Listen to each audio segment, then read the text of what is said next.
passé dans la story d'un compte qui disait dévoiler la vie privée des lycéens. Au début, je comprenais pas ce qui se passait. Je recevais des dizaines de messages. Tout le monde m'appelait. J'étais en panique. J'ai ensuite compris qu'on parlait de moi.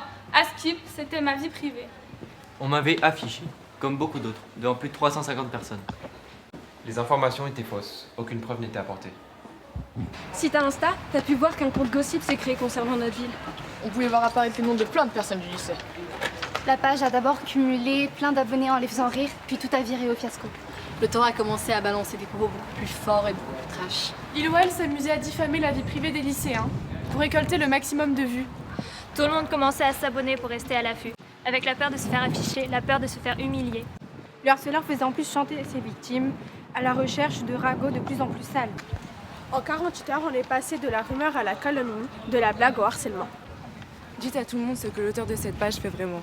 Harcèlement. Incitation au harcèlement. Délation. Chantage. Diffamation, atteinte à la vie privée, insulte.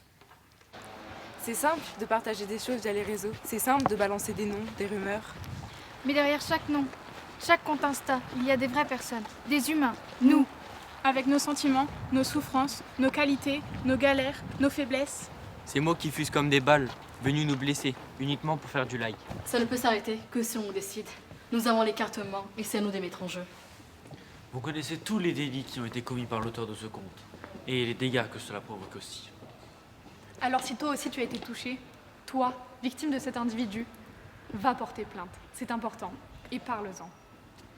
Le harcèlement, personne n'y croit avant d'en être victime. Alors si tu ne veux pas que ton nom apparaisse sur tous les écrans de ton lycée, ou être complice de tels agissements, ne partage pas, ne t'abonne pas et signale.